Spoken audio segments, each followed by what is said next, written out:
and edible, the blah, blah, blah, and 16 preparations of meat or fish or the so it goes in a logical and a chronological order. It is not done haphazardly, no. And so if you are classifying, you do it properly and follow the rules and legal notes that will guide, which we will treat later. The legal notes to the art of classification is a whole art and a profession. Such degree of manufacture of value addition is also expressed at chapters 39, for instance, table. There are a lot of expressions here. So that covers it. There are more in your notes to read. Yes. So we now go to periodic revisions.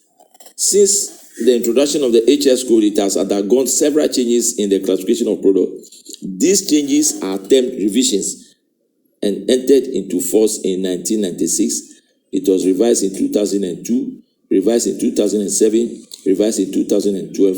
And the current one we are using is 2017 version. But I can assure you that beginning of this year, 1st January 2022, version 2022 has been published and being used by other countries. It's only Ghana that is yet to come with its prints and the usage of the 2022 version, because the revision is done every 5 years. If you see the flow chart, yes, so Ghana is here to start using the 2022 version, 2017 version, according to the legal tenets about the convention from WCO is non-existent, but that's what we are using in Ghana for the meantime. Yes. So why do we revise the HS book every 5 years? We have change in trade patterns, technological changes, environmental reasons, and adaptation by use by other stakeholders.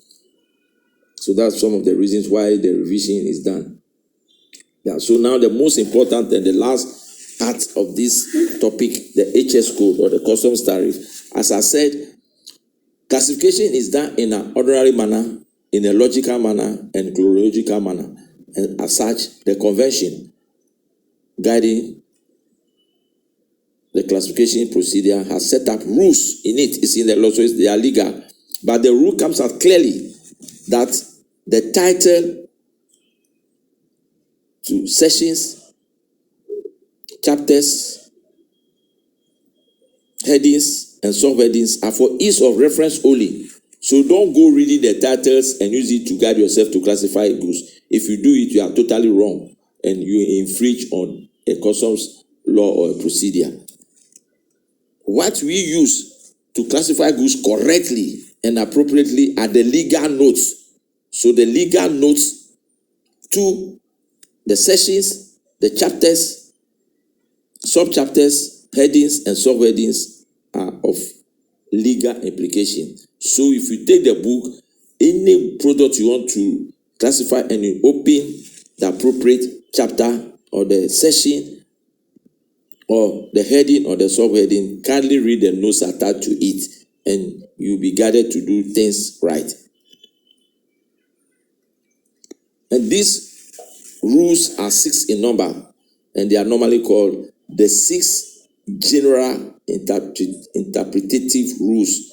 The 6 general interpretative rules for classification of goods that find expression in international trade. They are 6 in number. And we use them in that as an order. You don't start from rule 6 or 5 or jump any haphazardly. No. You start with rule 1. And if rule 1 does not help you to classify the goods precisely, correctly, under only one HS code, you go to rule 2. From there, you go to rule 3 until you are able to classify, because any product movable on this earth and it is enters into international trade should be classified for ease of customs clearance. If you are not able to classify the goods, you cannot assign the correct HS code and it cannot move on in the process of documentation for customs clearance. So I've made a statement here, every movable product, movable item across boundaries have to be classified no matter what. So if the items are not movable, they are not classifiable. You cannot classify a mountain. You cannot classify a river or the sea. But the moment you query the mountain and you have the rocks and can be transported from one place to another, the rocks becomes classifiable. The moment you fetch water from water bodies and bottle them and make them into units that can be carried or traded in, they become classifiable. But its natural body, or even if you put up a building with the buildings, it becomes stationary. You cannot classify a building. But if you put up prefabricated buildings that are collapsible and can be packed and transported as totally, completely packed, it can be classifiable. But anything that are not movable are not classifiable. Good. So rule 1. So that it is a rule 1 that gives you the trigger that I said. The titles of sessions, chapters, and sub-chapters are provided for ease of reference only. For legal purposes, classification shall be determined according to the terms of the headings and any other relative section notes. And provided such headings or notes do not otherwise require according to the following provisions, that is general interpretative rule 2 to 6. Yes, so if you cannot do it under 1, do it from 2 to 6. So for instance, if you go to rule 1, and if you read the legal notes, and for instance, the rule is considered in classifying a product for practical purposes, this means that the section and the chapter titles can be used as guidance to point to the way in the area of the tariff in which the product could be classified is likely found. However, articles to be included or excluded from a section or chapter, even though the titles may believe otherwise. Thus, in order to classify a product, one must carefully check the notes associated with any section or chapter under consideration to see if the product mentioned specifically is being included or excluded. This note, we have several of the notes of inclusion, notes of exclusion, and whatever we have. Then it is necessary to go down to the heading level, find a heading that is worded in such a way as to include the product in question. Many goods should be correctly classified by reference to rule 1 alone. If the results of this process is ambiguous, then rule 2 should be applied. So for instance, the example we always give you is that if you are importing a medical cigarette, and the moment that you see that looks like a normal cigarette, and you attempt classifying it, yes, under tobacco chapter, that is chapter 24.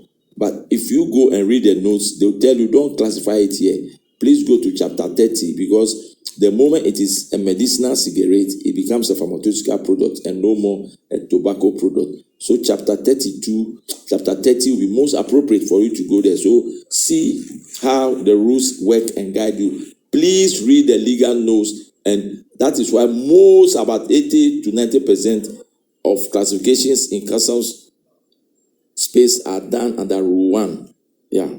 Few instances that you go to rule 2. Yes. So if they say if rule 1 fails, you go to rule 2. What articles or products may warrant you to go to rule 2? There are certain products that they don't seem complete in nature, and it is true. Certain products are totally packed or unpacked, or are not finished, but they are imported in that unfinished manner. But the law is saying no matter how, or the state in which you bring the cargo, it should be classified, no matter what. Customs wants their product moved on and processed through their corridor and cleared or taken out of their control. So they said rule 2 is just telling you all unfinished or incomplete articles should be classified as if the finished or the complete articles is clear. Yeah. So incomplete or finished articles have to be classified as the finished or article because they have the essential characters of that product. If they have the essential characters of the complete or finished article, the unfinished or incomplete article should be classified as such. Yeah. So rule 2A is very important. So those products can be presented as unassembled or disassembled, going to be assembled or put together finally in the country of importation. They should be classified as if they are a complete or finished product. That is rule 2. Then rule 2B deals with the classification of unfinished. Rule 2 is divided into A and B. Yes. So that we have the first part dealing with classification of unfinished, incomplete, unassembled, or disassembled products. Yes. So rule 2B heading on materials so that are taken to include a reference to mixture. Then rule 2b will be talking about this time not about unfinished, incomplete, assembled, but they are talking about the mixture of products or compositions of the material that were used to create a particular product.